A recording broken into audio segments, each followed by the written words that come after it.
Hi, I'm here with Rick, the plant manager for Lyle Creek Quarry. He's been using, how long have you been using QuaryVision for? QuaryVision since March 19th. Okay, cool. So that's something like 6 months or At least 6 months, a little over. Yeah.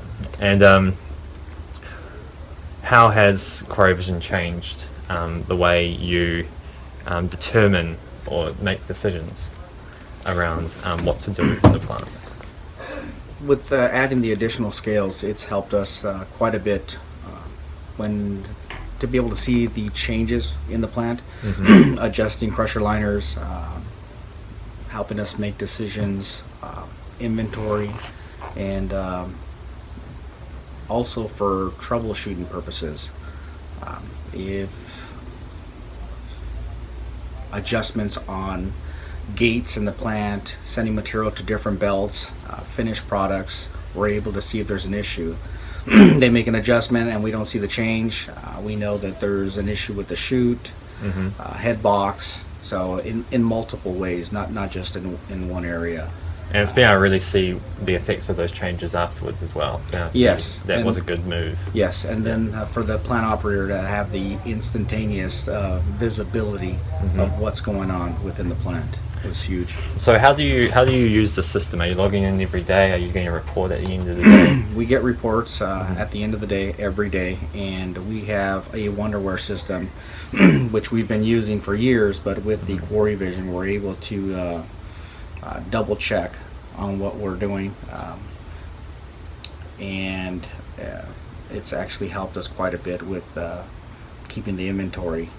Right. And do you have how many people sort of touch the QuaryVision? You've got yourself, you've got Earl. Myself, you have the plant foreman, you have the plant clerk, and plant operator is revolved around. And they'd each see the system at least once a day? Yeah, well, I have it running all day. We also have it on our phones, which we can look at any time. As long as the plant's running, you can see the data. You said yesterday that you sometimes check it on your way in. Oh yeah, on the way in, just to see what's running, if there's an issue, you can see tons per hour where, there's an issue in your primary, secondary, a finished product. If we're not making a finished product, why is that product not being ran, or are we bringing it back into the plant? You're able to see what's going on. So it's that full visibility of what's being produced. Correct. Yeah.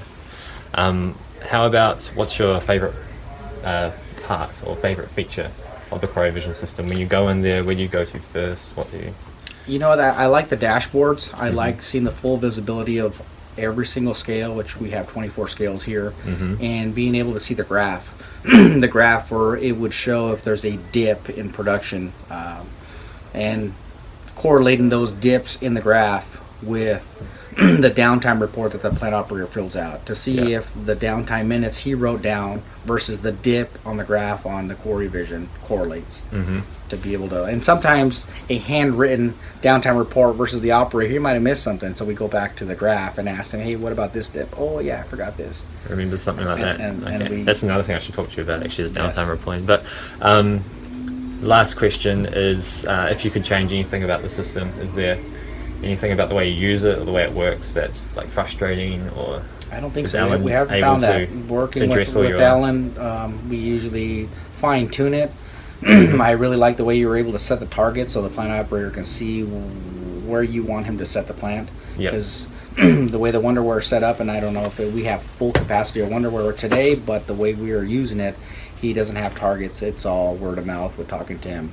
Right. This way with the QuaryVision, you can set the targets on where we want him to set the plant, what we want him to bring back in recirc, or how much crush we want to bring back to the gravel side and wash. Yeah, so, and actually I lied, I just thought of one more question. I saw an interesting graph yesterday that Alan had set up where it showed the current production for the day versus where you need to be to beat your average and the target for the day.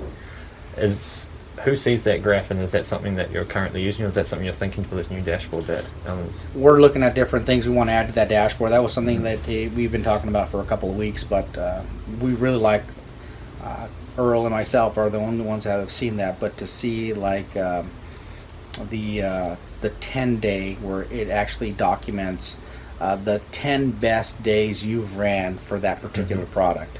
It'll tell you what the whole plant was set at, to what every single product was producing that day, and what you did that day to do it. Yeah. So that was And- huge to be able to see that. Yeah, and I think that's sort of capturing the modes. You then want to be able to say, well, how was the plant actually set up? But I guess Yes. that's something you track as well. Yes. Yeah. Yeah. That's very, Okay, cool. Yeah, thank you for that. I'm going to be problem. passing this on. This is just internal going to Trimble people. problem. So, Okay. cool. Thank you very much.